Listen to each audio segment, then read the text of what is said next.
the dollar index? Are we talking 100 and beyond now conclusively?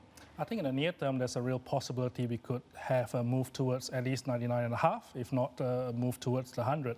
I think in the current environment with the virus outbreak and weakness in activity, particularly in Europe, you got to say the US dollar is the preferred safe haven in the current environment. And in terms of growth outperformance, once again, it's the US that shines. So it's no surprise that we are seeing further strengthening in the greenback at this particular point in time. Relatively speaking, it almost seems that there's more of a calm than you might expect, given that the cases are still on the rise in China. What do you expect to play out here in terms of risk appetite for the Forex majors? At this particular point in time, it looks like markets are desensitized to the viral numbers. I mean, case numbers keep increasing, and yet markets aren't really reacting that much to it.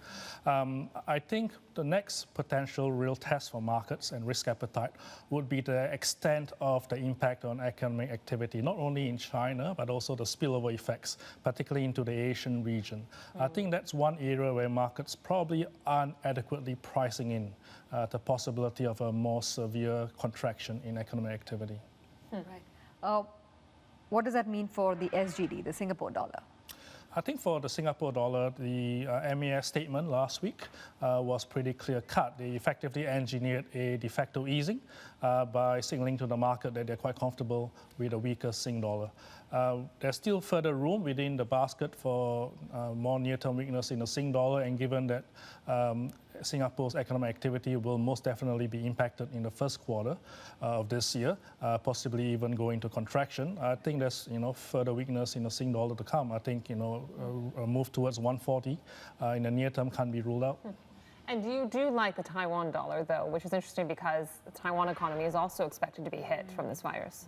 Yeah, one of our key trades for this year is actually short euro and long Taiwan dollar, and that's worked out pretty well. And the key reason why we still like Taiwan dollar is, yes, it will be impacted in some way from the outbreak, but Taiwanese firms have already shifted some of their production from China back to Taiwan during the trade war.